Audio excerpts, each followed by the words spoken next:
All right. So again, thank you for joining us. And every October, we present a series of online sessions in celebration of National Arts and Humanities Month as part of our Creative Industry Summit series that we host all year round.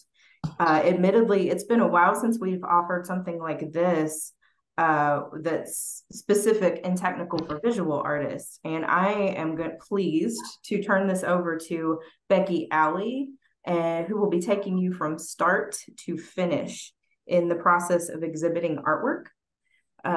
She'll be discussing where to apply for exhibitions, how to assemble the required materials, how to prepare artwork for shipping and exhibition, and the basics of loan agreements. Becky is the senior lecturer for the University of Kentucky School of Art and Visual Studies, as well as the Bolivar Art Gallery director. Becky is an artist, curator, creative collaborator, and educator. Her artwork focuses on process and materials, often utilizing traditional craft media and commonly recognizable objects from everyday life with themes of motherhood, ritual, legacy, empathy, decay, and loss. She loves collaboration and through her creative work is particularly interested in expanding the roles of self-reflection and meaning in daily domestic life.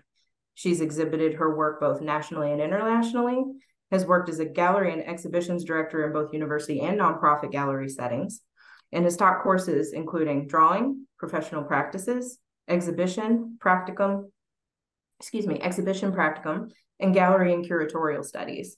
She's curated dozens of exhibitions, designed and implemented a variety of community-based programs, and led several public lectures and discussions regarding art and art making. So you all are very much in good hands this afternoon, and I'd really like to thank her for sharing her time and expertise with us today.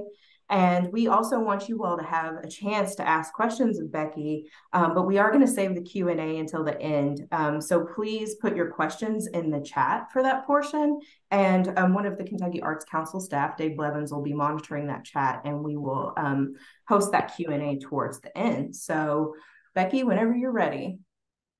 Great. Well, thank you. I'm very excited to be here. Thank you all for coming. I am going to share my screen really quick.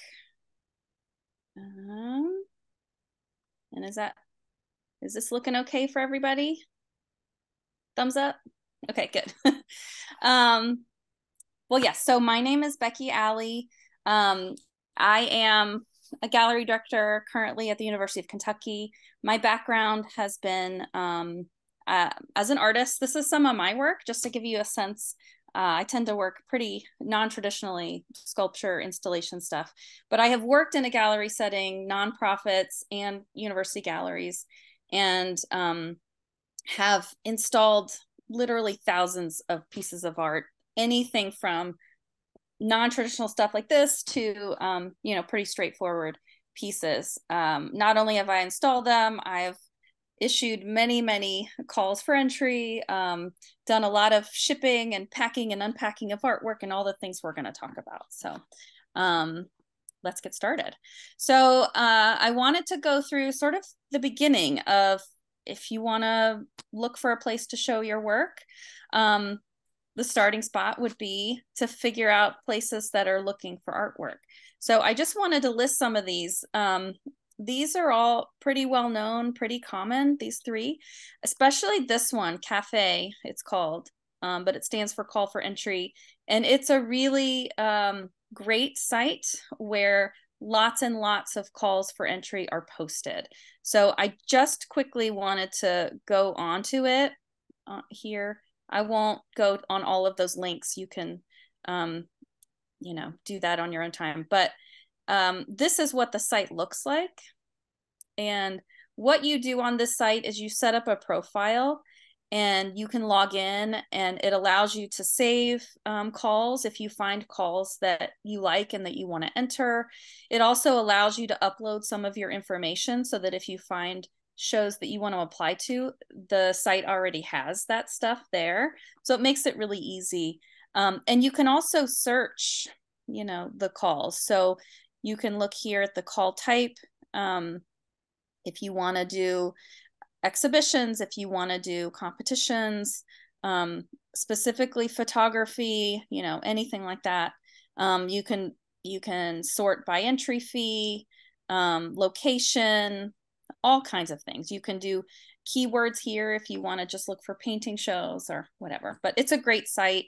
A lot of organizations use it, so I would highly recommend that. And I'll go back here. There are a couple of other ones mentioned here that, again, are good sort of warehouse for many calls across the country. And then also I put down here, I starred this.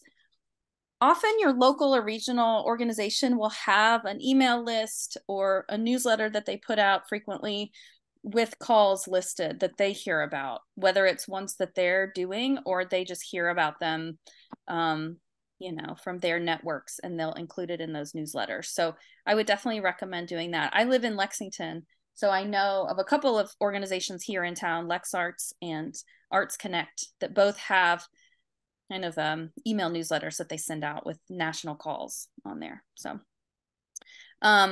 okay. So if you want to start applying for shows, you're going to need to get together sort of a kit or the basic materials that are asked for in these types of applications. Before I dig into that, I wanted to mention this book.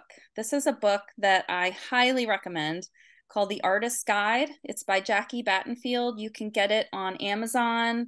They've got a paperback version and a Kindle version. I think the Kindle version's $12. The paperback's like 14 or 15. But it's a really good practical guide to doing all of the things that we're going to talk about and then some. So even just making a plan, wrapping your mind around what it is you want to do as an artist. She talks through a lot of that, a lot of things that maybe get in your way, just fears that you might have or things like that are holding you back. And then she also gives a lot of practical advice on the different types of writing pieces that you'll need sometimes, taking photographs of your work. That's the stuff that we're going to talk a lot about today. And then also she talks a lot about financially supporting your practice through grants, art sales, fundraising, things like that, as well as establishing networks with other artists, with arts professionals, with arts organizations that can help you kind of launch your career and maintain your career over time. So highly recommend this book. Okay, so I wanted to spend a good amount of time talking about photographing your artwork. So on any of those sites, like Cafe, for instance, the Call for Art site, these exhibitions are always going to ask for images of your artwork. It's almost, with the exception of the Kentucky Crafted program with Kentucky Arts Council, I can't think of another example where shows or, art programs are juried in person with the actual art in front of them. Almost everything that I know of nowadays is a juror or a selection committee or, whoever it is making the decisions about who's in and who's not in. They're almost always looking at your work on a computer screen, and they're looking at a photograph of it. They're not looking at the actual artwork. So having good images of your work is incredibly important. It's more important now than it's ever been, honestly. So I do have some do's and don'ts about your artwork, and I had the pleasure of including a bunch of my friends' artwork in this presentation, so it's fun for me. This is Amelia Stamps, who's an artist in Lexington. But I have here, do make sure you have good lighting. When you photograph your artwork, you want to make sure that it's well lit, that you can see it in the photograph. There's a thing that happens when we photograph our artwork that's very strange, in that our brain already knows what it looks like because we made it, we've seen it, we're looking at it in person, and then we see an image of it and our brain just makes sense of it. But you have to remove yourself a little bit from that process and try to look at the photograph on its own, to imagine what someone who's never seen your work, how they understand it or what they're able to see. And so sometimes you have to actively look at the lighting in an image to really assess if it's well lit or not, if that makes sense. Because I know with my work, if I see a poorly lit photograph of my piece, I already know what it looks like, so it doesn't inhibit my understanding of what I'm looking at. But if someone's never seen your work before, then it really would. So you want to make sure that it's well lit. Don't photograph your work in low light. Avoid distracting reflections on glass or smooth surfaces, and be mindful of shadows. So that doesn't mean don't have them. This piece is a ceramic piece that's glazed, and so it has a glossy surface. And I think it's a good thing that you can tell that from the photograph.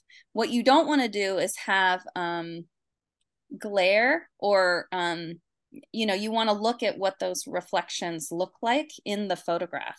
So for instance, if you have a framed piece with glass in front of it, you don't want to see a reflection of you holding a camera, in the photograph, which again, sometimes if you're looking at it, you know what's going on and what that piece looks like. And it's really easy to miss that kind of stuff, but you want to make sure and pay attention to any sort of reflective surfaces that are visible in the image. Make sure that they should be there, and that they are, that all of it is an accurate reflection of the work itself. Same with shadows, things like that. It's okay for there to be shadows in a piece, because sometimes work is dimensional and there is a front and a back. And so in this instance, again, you can see that it's a three-dimensional object. So it's okay for shadows to be there, but you want to be mindful that any of those really basic elements are there to enhance someone's viewing of the work, for them to get a more accurate picture of what the artwork is and not distract. Do photograph your work with a clean and neutral background. I put in here exceptions for installation shots, and we'll look at some installation shots in a little bit.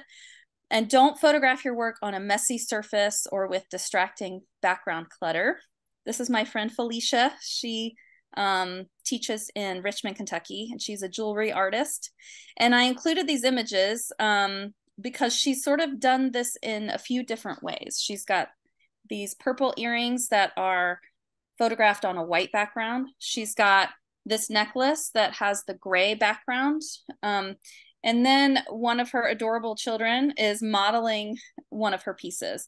And I thought that was a really good example of, let's say that you have a piece that is meant to be worn, or it's meant to be used in a particular way. It's meant to be held. It's meant, it doesn't make sense to see it in a flat background. You want to photograph it in use. You can, but definitely be mindful of the background even in that. So she chose to put her daughter in a solid color dress with minimal background behind her, so that even though you can tell it's a very adorable girl, you can still see the artwork really clearly, and you understand how it's meant to be worn in that instance. I don't think that any of these images are better than any of the others. They're just different. And, you have options when you're photographing your work, but you want the background to not be distracting. You want it to be clean, and you want the focus to be on your work. This is my friend, Melissa. So here I put,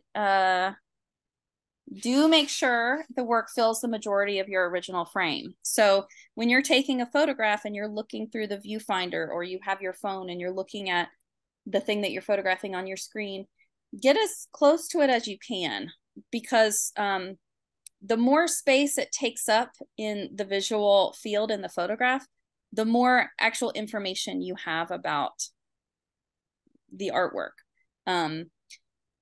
You capture more detail and more of the actual piece. So when you're looking through your viewfinder, or you're taking the photo, get as close as you can to the artwork without cropping it out, when you're doing a full shot. Do take lots and lots of images, especially if you're new to photographing. Take way more than you think you need, because it doesn't hurt to have too many. And I have been in the situation where I've had some of my work up, and you saw it. It's not easy to photograph. And I've had it come down and been really heartbroken and frustrated that I didn't get better photos of it, because I can't put it back up again. So do get lots and lots of photos of your work. You can get it from different angles. You can get detail shots. You can't have too many. Don't just settle for a few images or give yourself too little time to document something. And do edit your photos as needed. Oh, I didn't mean to go back yet. In this slide, the one where you can see the entire piece with the sawhorses, there's a wall back there. And I know this because this was in the gallery where I work. She came and photographed her work. And there are a couple of electrical outlets on that wall that she kind of stealthily edited. So if you have those skills, you should feel free to do that. But even just cropping the images and stuff, take a look at them and feel free to edit them if they need a little bit of editing. I would never do it to the extent where it compromises the the honesty of the piece. You want the photo to honestly represent your work, but you certainly can edit them a little bit if you need to. Okay, don't look at your images on or do look at your images on a computer screen. Don't assume that what you see in the viewfinder is how it's going to look when it's big. So back to what I was saying before, where now most of the time when your work is being evaluated for an exhibition or a program or a grant or something like that, usually it's someone looking at those images on a computer, or it's possible that it's a group of people looking at your image projected on a big screen if they're meeting as a panel or as a committee. Regardless, they're looking at it much bigger than your little viewfinder or your phone screen or whatever.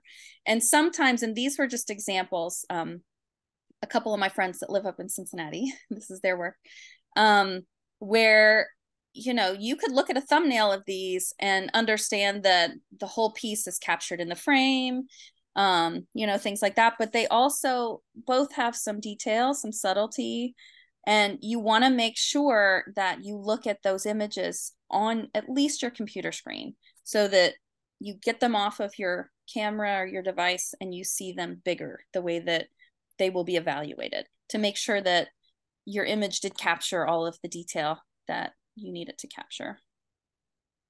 Okay. This one, for installation shots. So this, I don't necessarily mean installation artwork. So this could be your work just hung up in a space. You do want to make sure, if you have some of these, you do want to make sure that you look at the architectural lines of the space and make sure that you have lines that are level and square. So you'll see on the top left image that nice level horizon line. In the bottom image, you'll see nice vertical corners of the space and things like that. So you definitely want to make sure that you're looking at those architectural lines if you're doing any sort of photographing in the space like this. You can also include images, things in the image for scale. So you don't want to have a lot of unnecessary clutter in a photograph of your artwork, but it's okay to have one like this one on the top left with a human figure in it, just for scale, just so people can get a sense of the size and its presence. Because even if you're given the dimensions on a piece of paper or typed next to the image, sometimes it's hard to kind of understand what that would feel like to look at. And I think having an image like this helps you get a sense of the scale. Okay, so now I'm going to move on to another thing that is often asked for in juried exhibitions, and that would be a list of the artworks. So things like titles, materials, things like that. The first thing on my list here is this suggestion: retitle your images to, or retitle, that's a little confusing how I wrote that. Retitle your images, your JPEG files, your image files, to match the way that they're listed on your list. So if you are asked for an image list as a separate document when you're applying for something, you want your JPEG file, your digital image, to be titled something so that it corresponds to the list that is provided with your imagery, so that whoever's evaluating your work can look at the list and say, okay, image 1, and then they can look at all of your digital files and be like, okay, here's image 1. I can't tell you how many times I've juried shows where the images might be, DSC 387 blah blah blah and a bunch of numbers, and it's just some kind of nonsense title because that's what the camera automatically generated. And then I'm looking at the image list and I can't tell what goes with what. So I would highly recommend retitling your images when you're submitting to this, so that it's very clear to someone who's going through your submission what title goes with which image. And I often put my last name in there too, because this is another thing that happens as a juror. Sometimes I'll download a bunch of applications at once, and depending on how it comes through and how it's organized or whatever, if I have 18 different files all named image 1, that can also get confusing. So for your own kind of security, I would put your last name or something in there with image 1, image 2. This is just how I happen to do it. I'm sure there are other ways where you could retitle your images and stuff. But if you come up with a system that makes sense to you, then that's fine. Sometimes when you submit to places, it will tell you to rename your files. So also be on the lookout for that. And if they do, that's why, because it can so easily get mixed up. So, but even if they don't ask for it, I usually do that just for my own sanity, so I can make sure that everything makes sense and anticipate that that whoever's looking at my stuff is going to want to make sure they're looking at the right thing. Okay, so repeat your numbering system on the image list, like I said. And then aside from that, it's the basic information of your work, your title, the materials that you use. And that can be, very straightforward. Oil on linen, or you can put mixed media. If you're a mixed media artist, you can also list out the materials individually if it's important to you that people understand what materials were used to make a piece of artwork. That's kind of your discretion too as the artist. You want to give them the information that they're asking for, but you can also say mixed media, or you can give a long list. It's up to you. The dimensions, this is the typical order for dimensions: height, width, and then depth. So if you're asked for dimensions, put them in that order. That it's standardized so that if someone's looking at an image, they understand which measurement lines up with which dimension. You can do that either in inches or feet, but make sure it's really clear what dimensions you're using. And then you put the year. If it asks for the date, usually they're just wanting the year that the piece was created, not the actual like May 23rd or something. They just want the year. And then the last thing is often optional, to have a short description of the piece. Sometimes that's not even an option on an application, but sometimes it is. And if it is, even then it's an option. But depending on the kind of work that you make, you might have a little description saying something about it that's particular to that piece. But that, sometimes that's a thing that you want to do and sometimes it's not. But this is where you would put it if you were to have something like that. Okay. All right, and I'm gonna just kind of quickly talk about these next couple things, because you are not always asked for an artist statement when you apply to shows. Sometimes you are, sometimes you're not. The book I recommended has a great chapter on these things. So there's a lot I could say about it.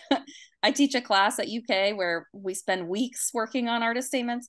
But just to give you a sense, if you are asked for an artist statement in an application, it's written in first person. So it's written from your point of view. Sometimes people write them without using any pronouns, where they just talk about the work and what the work is, and they don't ever say I or me or my, but it's definitely not in third person. So you wouldn't talk about, I wouldn't say Becky Alley's work explores these themes and stuff like that. It would always be from my perspective. And the things that are in an artist statement, you can mention your background if it relates to what your work is about. You can talk about any sort of life circumstances or things that influence your work. So for instance, when I made a whole bunch of new work during COVID, and like many artists, that set of circumstances, that time really affected what I was making and how I was thinking about it. So that became something that was mentioned in my artist statement related to that work. You want to talk about the work itself. You want to talk about what materials you use. If there's subject matter in there that you tend to gravitate towards, maybe you like to photograph nature. Maybe you like to paint landscapes or still lives, or, you know, whatever it is, you can talk about the work itself. If there's a color palette you're drawn to, if you tend to work in a small scale or a big scale, you know, things like that. Talk about the physical characteristics of the work. And then you can also talk about any sort of connections or responses that the work elicits. So, you know, I don't know, sometimes you can talk to people about your work, invite people to come into your studio and say, like, what does this work make you think of? You know, and that can also be something that you talk about in your artist statement. What you don't want the artist statement to be, the artist statement does not need to be a piece that convinces me or whoever's evaluating your work that you're a good artist. So you don't have to put that your work is unique, or that your work is spectacular, or that, you know, you don't need to convince me that you're a great artist in this statement.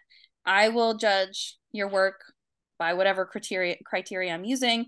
And yeah, so you can leave that out. And same token, you don't want to sell yourself short either in the artist statement. You don't need to make statements like, well, I hope someday my work will do this, or I hope that my work means this to people or something. You don't need to do that either, because that has sort of an effect of diminishing your work.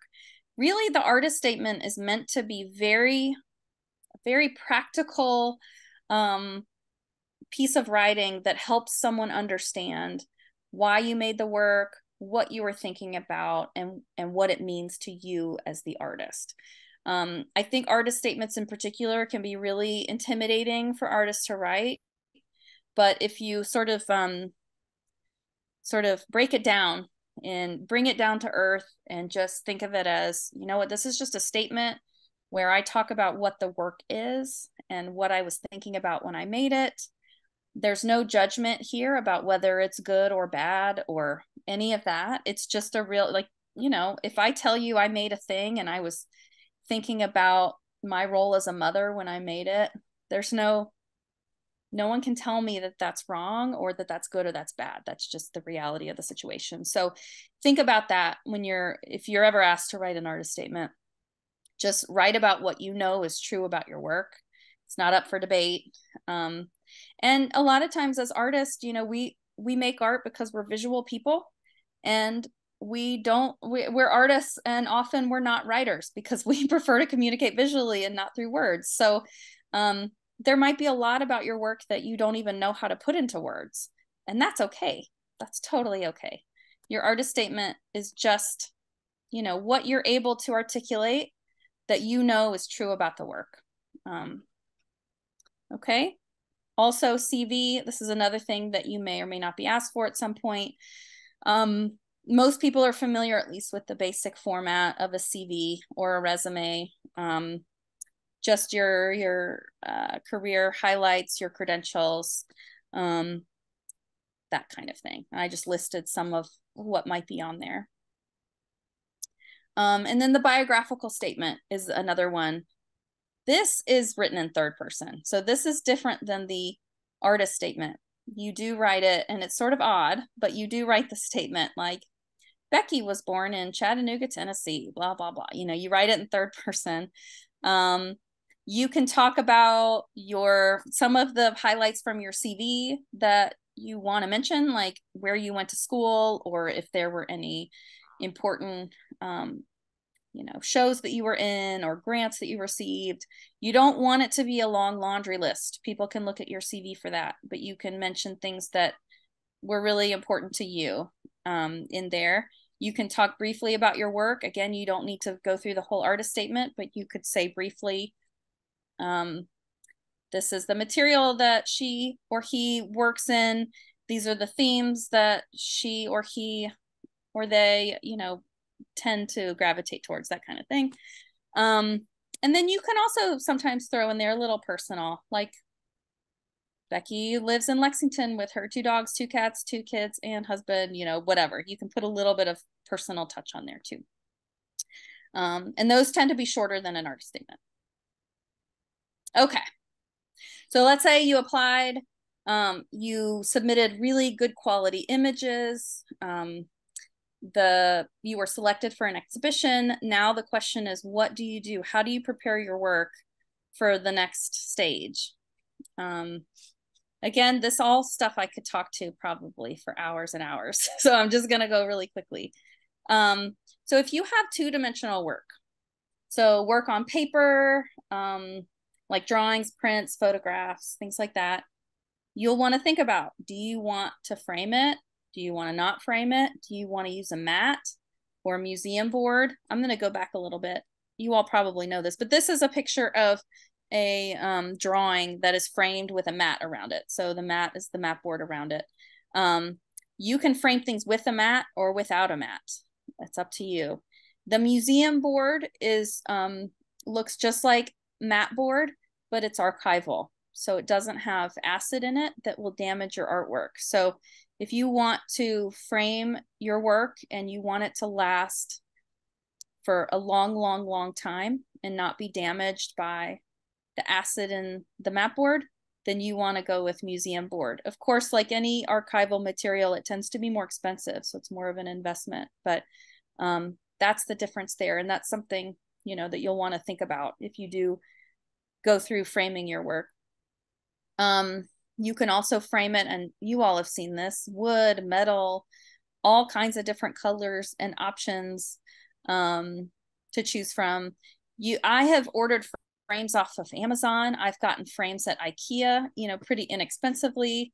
That's for things that I might want to frame for an exhibition, and then I get it back and I can take those out of the frame and I can reuse the frame. I can put something else in the frame.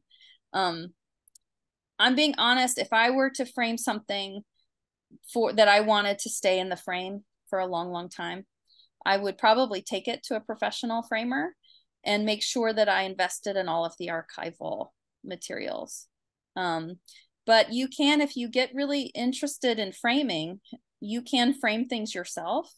You can order frames online, frame parts. You can order mat cutters where you cut your own mats, make your own sizes, all of that stuff. And it's certainly a lot less expensive to do it yourself than go to a frame shop to get it done. But you can, it's completely doable. You just have to invest in some equipment up front and then learn how to do it. But it's not too hard, not too intimidating once you get used to it. Again, you can, if you want it to have glass in front of it, you can do that. You don't have to put glass in front of it. This image here is a photograph that is framed in this, what is that? I was going to say, it's not an octagon. It's got 6 sides, whatever that is. In that shape, that's not a rectangle. There's no glass in front of it. Obviously, there's no mat there. So none of this stuff, there's no one way to frame. But if you do frame your work and you do want something in front of the image, there's plexiglass, there's regular glass, there's UV protective glass. Again, the UV protective is something that is going to protect the piece long term. So if this is something where you're going to put the artwork in it and keep it there for a long time, you might want to consider that. if you are going to use frames and potentially take work in and out of them and use them for different pieces and different shows. You know, sometimes you can get a less expensive frame. You can get plexi or glass. Plexi scratches easier but doesn't break. Glass can break but doesn't scratch. Glass tends to be heavier, so it's a little more expensive to ship. But both glass and plexi are relatively easy to replace if you need to. Okay. If you have something like a painting on panel or on canvas or linen or something like that, you can decide to paint it or I'm sorry, to frame it or not frame it. I have a couple of examples here. Lori LaRusso is the artist on the left with her flowers. She often does not frame her works. They're just canvas that are on the wall. She paints on wood panel too, but this one is a canvas. But you do want to make sure that you think about the edges. So if you have a painting, and this is important, you know, if you enter a show, you might have an image of the painting from the front, and the image that got you in the show might not show how you dealt with the edges, or it might not show how you dealt with the frame. But when you actually exhibit your work, you want to think about all of those things. So if you don't frame your work, but it's a painting like this and it has edges, you still want to consider those edges. There's not one way to do it. Sometimes artists will paint it a solid color, a white or a black or a gray, or it might be a color. I mean, Lori could have wrapped that orange around and done that. There's not one answer, but as long as they're considered and they're kind of finished. I've also seen there's an artist in Lexington, Lennon Mikulski, who does a lot of paintings where he pours things and does lots of layers. So his edges will actually show that layering process. They're not clean and minimal like this, but they're still considered. They're still there on purpose as something that he wants people to be able to see. So my main point is that you don't want the edges to be sort of not thought about, because people still see them when your work is up in a gallery. And then the piece on the right is by Dick Doherty. He's another friend of mine who made these sort of insane. He did a whole body of work where he kind of made these exaggerated frames for his pieces. But, you know, you can certainly frame your work too. But again, you want to be intentional and choose the option that feels the best for you and your work. As far as the back of those things, and this, I'm sure these are things you've seen a lot, just as an artist and probably stuff in your home. There are different ways to put hardware on the back of your piece so that it will hang in the gallery. One is wire. One thing about wire, well, a couple things. If you're framing your own stuff or you're putting your own wire on, you want first to make sure that you twist it around these D rings, which are they look like the letter D on either side of the frame there. You want to twist them up so that when the wire or when the painting is hung on the wall, they don't move at all. Which is different. Sometimes if you're framing the piece or putting the wire on the piece and it's face down on a table, you might tug on it, you know, just to check that it's secure. But then if you lift it up and it's being pulled down by gravity, if it's a heavier piece, sometimes that tension is more than what you are doing with your thumb. So I always check the wire with gravity, because that's how it's going to be on the wall. So I like to hold it up and see what the wire does when it's just being pulled by gravity. Also, when you're doing a wire, it's good to realize that there's going to be a hook on the wall holding it. So you don't want the wire to go above the piece itself. You don't want the wire to be so long that you have your piece here and then the wire is sticking out and visible. You also, it's nice if the wire comes below whatever framing is there. So you see this, in this picture, it's a canvas that's stretched onto a wooden frame. and the wire falls below the wooden frame, so that if there's a hook on the wall, it's not going to make the painting, it's not going to push the painting away from the wall. So you want to think about that. If the wire came up to where it was behind the wooden frame, then if there's a hook on the wall, it's going to push the painting forward because of that hook. And this way, if the hook falls in the recessed part below the frame, it won't do that, and it'll hang flush on the wall. The middle one is a sawtooth picture hanger. This one may seem obvious, but make sure it is dead center in your piece, because the nail will get hung on the wall and it will be, you know, the hook is where it is. So there's no way to center it really. You've got, I guess, 3 options on that one. But you want to make sure that hook is dead center. And this is another one where you want to think about how it's going to hang on the wall. So, I mean, this one, it's going to probably stick out a little bit, and some of that's not a problem. Some of it's barely noticeable. But depending on what your piece looks like, you want to, you know, think about how it's going to look when it's actually hanging, and if there's hardware on the back that's going to be pushing it out in some way. And the last example I have here is a French cleat. This is probably the least commonly seen in sort of normal household things, but it's a really beautiful way for artists to install their wall pieces. You do need access to a wood shop, I guess, or some of these things I think you can order French cleats. It's a 2-part system where there's a piece that's on the wall that's angled, and then you attach another piece to your painting or your artwork. And then once the piece on the wall is installed, you just hang it, the piece on top of it, and walk away, and it's there.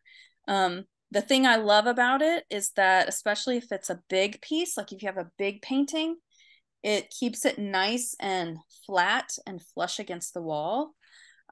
It's also very easy to level the cleat on the wall and then know that it's not going to move or anything. Sometimes if you have something hanging on a wire, it might want to move back and forth. You know, so anyway, the French cleat is a really nice system to use too. All of these are perfectly acceptable and are different options, and you might decide that you like one more than another. Okay. And then also, just so you know, you don't have to frame anything if you don't want to. There are plenty of artists that kind of break with tradition and install things in different ways. Oh gosh, I'm talking so much. Okay.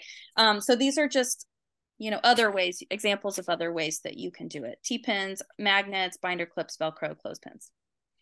All right. And then 3D work, one thing that you want to consider is it, you know, if you are submitting or showing a piece that is pretty straightforward, it's going to sit on the floor or it's going to sit on a standard pedestal, you can usually just send it. But sometimes 3-dimensional artists have specific ways that they want their work displayed. This one on the left, these are textile hangings from the ceiling. So the hardware would be something that the artist would want to send with the work, because that's part of the work. The image on the right are these wall shelves that are painted a particular color that the artist wants. So those would be sent with the work as well. I've also seen artists that want pedestals painted a certain color and things like that. So if you have specific things that you need for your 3-dimensional work to be shown the way that you want it to, then you want to think about those and include those as, like, think of them as part of your piece as well. Okay, now shipping your artwork. Pros of cardboard: more affordable, lighter and cheaper to ship, easy to find, lots of shapes and sizes that are already in existence. You can also ship in wooden frames. They're extremely durable, and they're often handled more carefully by the actual shipping companies than the cardboard. You can count on a cardboard box getting tossed down a hill and stuff like that. So the wooden crates are usually handled a little more carefully, and you can even build in handles and things like that. Of course, the wooden crates are more expensive and they're heavy, and they can kind of be hard to deal with long-term, like storage-wise and stuff. So often the cardboard's more practical. If you are packing your work for shipping, these are some of the materials I would recommend using. Bubble wrap, insulation foam, egg crate foam, cardboard corners on any frames that you have. You want your packing material to be durable and reusable. You want it to be clean and easy to assemble. You want it to be easy to customize to your work, and you want it to be shock absorbing. So bubble wrap is a great option. It's easy to get at Staples or Home Depot or lots of places, probably Walmart and stuff. And it does a great job of absorbing any sort of impact that might happen with your cardboard box when it's getting tossed around between your house and the gallery. The only drawback to bubble wrap is it doesn't last forever, because when the bubbles pop, it's not absorbing that shock anymore. So bubble wrap will wear down over time. And if you have really old bubble wrap, you shouldn't use it because it's not protecting your artwork as much as it did when it was new. Insulation foam is awesome. That's the stuff that usually comes in big sheets that are pink and blue in the hardware store. They come in 4 by 8 foot sheets, and they're for wall insulation of a home, but they're great because they absorb impact really well.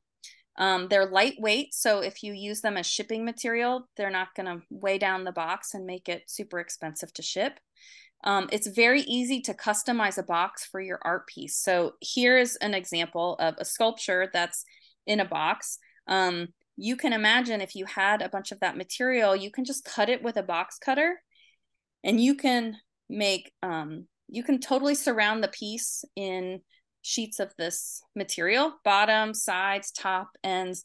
But you can also make little bumpers. Like if you wanted to make a little bumper to go between, like on either side of the head there of that sculpture, you could, which would keep the sculpture from moving too much and shipping.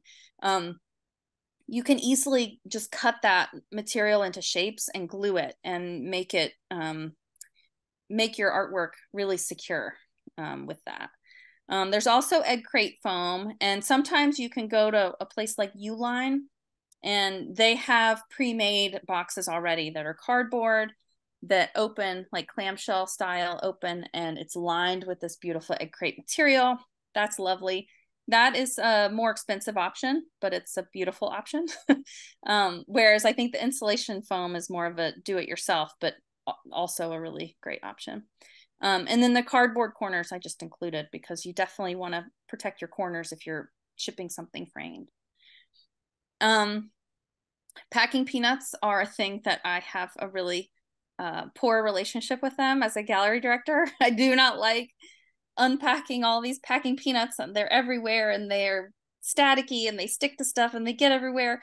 Drives me nuts. But they can be very good packing material. And one instance when I think they're exceptional packing material is if you are shipping something like glass or ceramics, you can ship with this double box method where you pack your piece in the interior box with good material like bubble wrap and foam and things.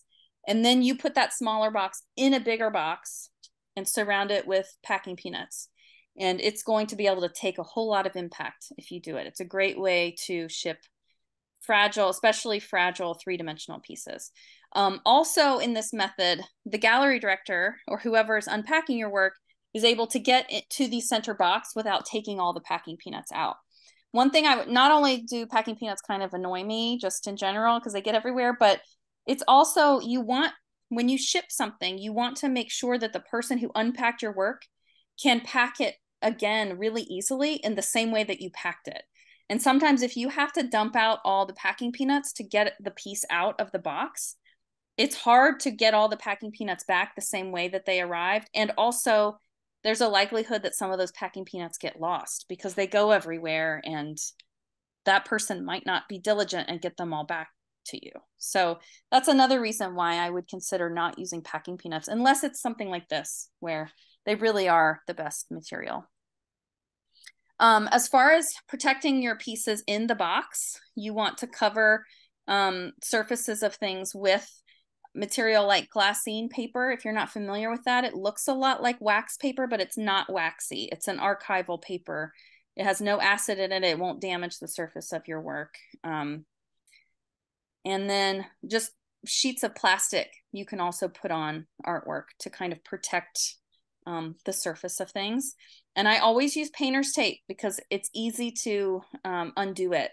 If you get tape that's super sticky, sometimes it can end up sticking to the artwork. You don't want the tape on the artwork itself, but you also, sometimes it can get a little tricky dealing with packing tape inside the box. I use packing tape on the outside of the box, but on the inside, I like to use painter's tape because it's easy to see where the tape is. So if I'm unpacking someone's work and I can see clearly where the tape is and where I need to undo it, then I'm less likely to damage the artwork also.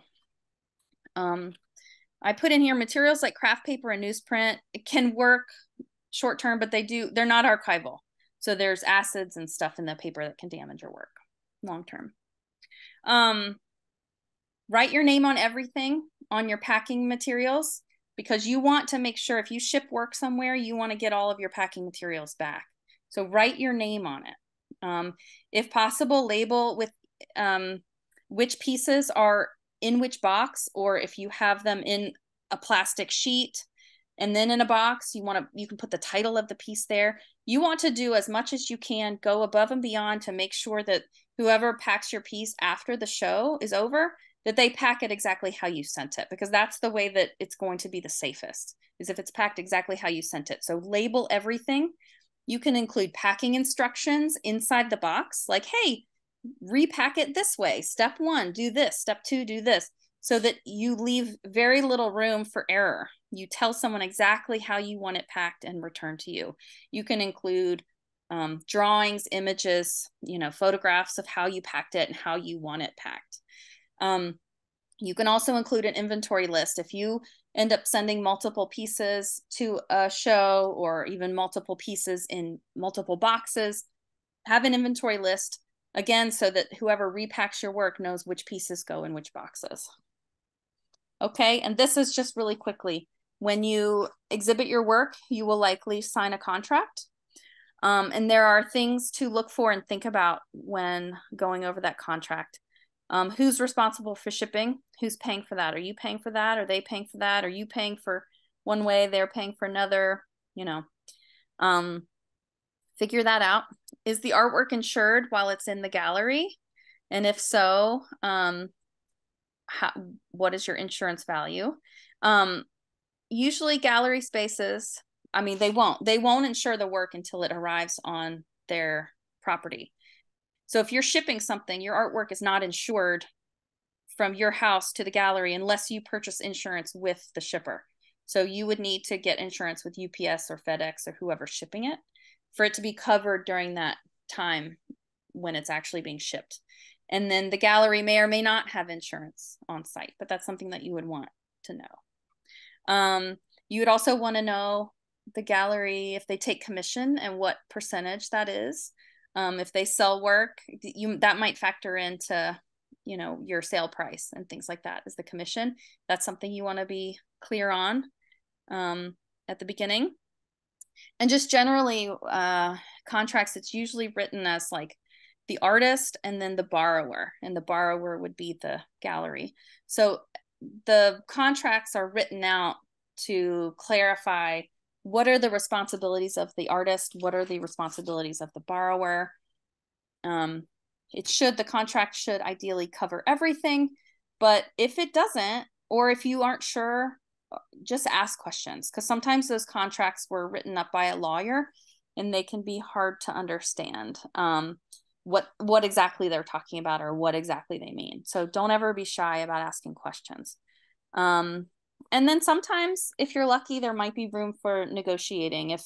If you got into a show and it's going to cost you an exceptional amount to ship because of the nature of the work, maybe they would help you with that cost, or maybe they would pay both ways of shipping and things like that. So make sure that you ask for what you need, and feel free to negotiate if that's something that, if there's something that you need, ask for it. Okay, and that's it. I'm happy to take questions if there are any questions. All right. So, anyone that has questions, please put those in the chat and then we will get those to Becky. We have one right now in the chat, Becky.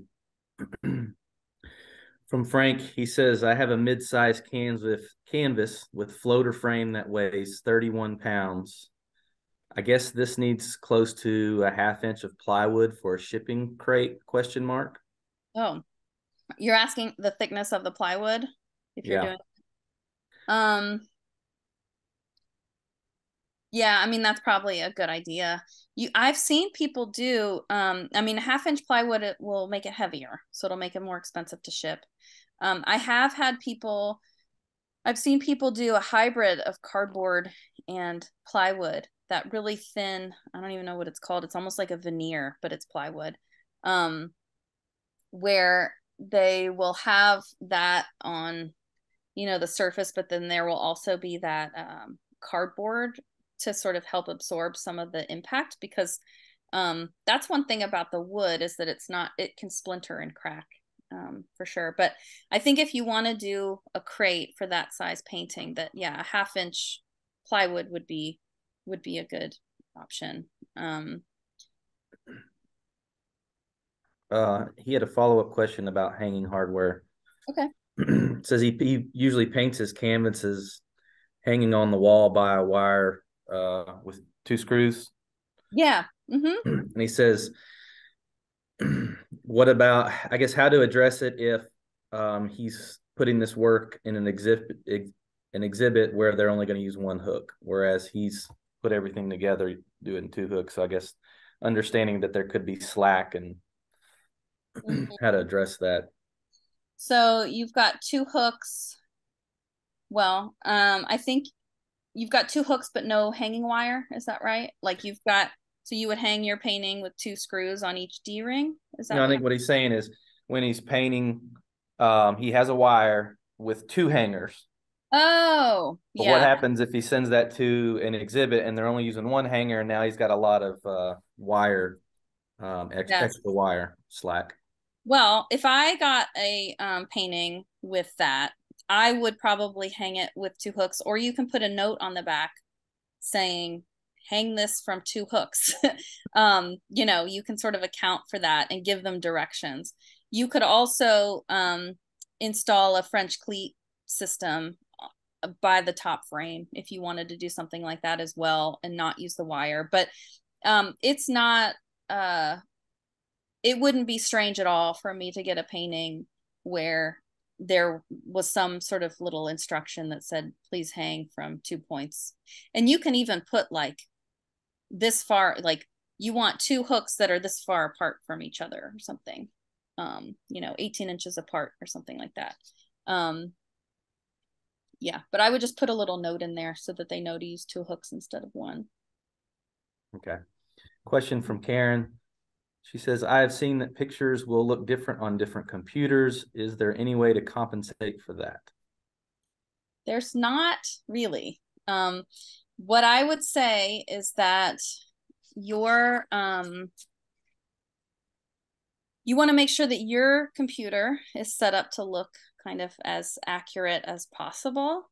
But there's no accounting for other computers, unfortunately.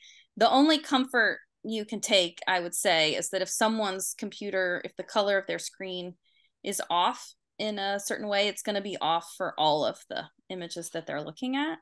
And so the juror would be looking at it, all of the images relative to one another, kind of in that visual scheme. So, I don't know that there's a whole lot you can control for there, but I also don't know that it's a huge concern. Okay. Michelle asks, is there a listing of what judges are looking for on pieces and exhibitions? Their expertise in the division that I am entering. Sometimes there is and sometimes there's not. So you can, I I apologize. I'm going to walk and talk because I think my computer is running out of battery. But you can, sometimes there will be a juried exhibition and it will have a theme and it will say, we're looking for artwork that addresses this theme. Sometimes you can look at the gallery itself at previous exhibitions and get a sense of sort of what kinds of things they like. And then sometimes if the juror is listed, then you can look at their work or their history and see. It's not always stated explicitly, though, what they're looking for.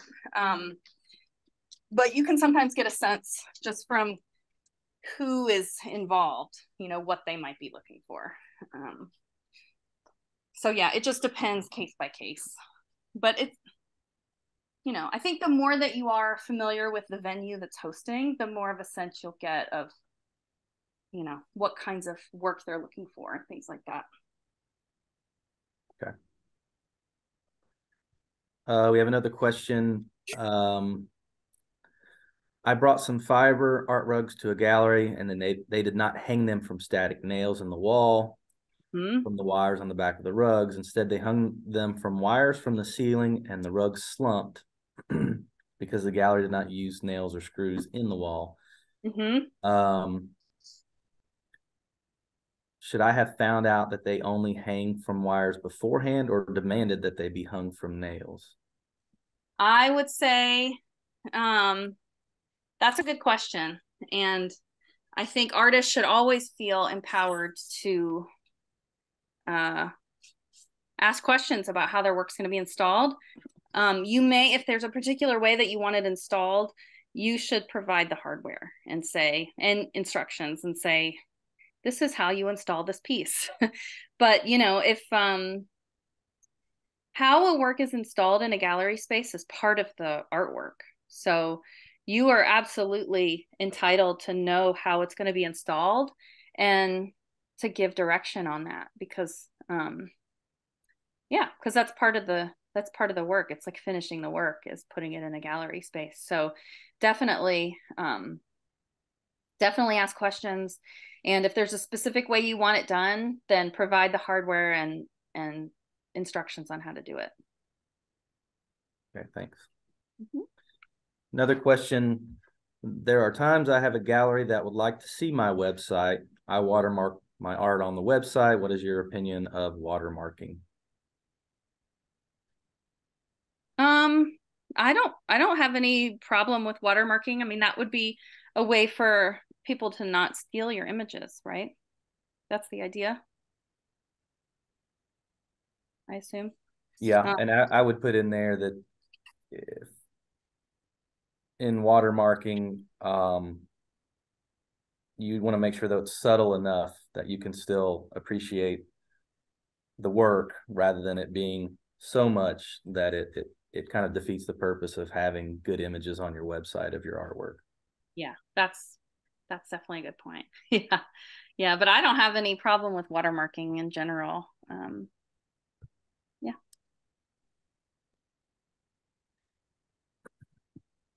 Yeah, someone made a good point in the chat about AI stealing your work. Yeah. All right. Well, if there doesn't seem to be any more questions, I know we're past 3 o'clock. I'm going to turn it back over to Sarah. Yeah, thank you all for staying on a couple of minutes over and hearing those questions. And of course, I'm the type of person that I may not be able to process what I've just heard in the moment. And I might think of a beautiful question 2 hours from now or 3 days. So feel free to contact us and we can compile those and send those along to Becky or answer those myself. I know from my experience, I have 2 things to add. When in doubt, if you're trying to decide what hardware to put on your artwork to hang it, the answer is yes. Please put something on your artwork to hang it with, even if it's wrong. And also can't stand packing peanuts either, and even have a bad relationship with bubble wrap, especially with it when it's fixed with packing tape. And yeah. I've unboxed it and then I can't get it wrapped back up again. And so it all just kind of gets shoved in there like an unruly sleeping bag. So. Packing tape can actually tear the bubbles. So yeah, it's a bad combination because it'll compromise the integrity of the bubbles. Yeah, so invest in that painter's tape for sure.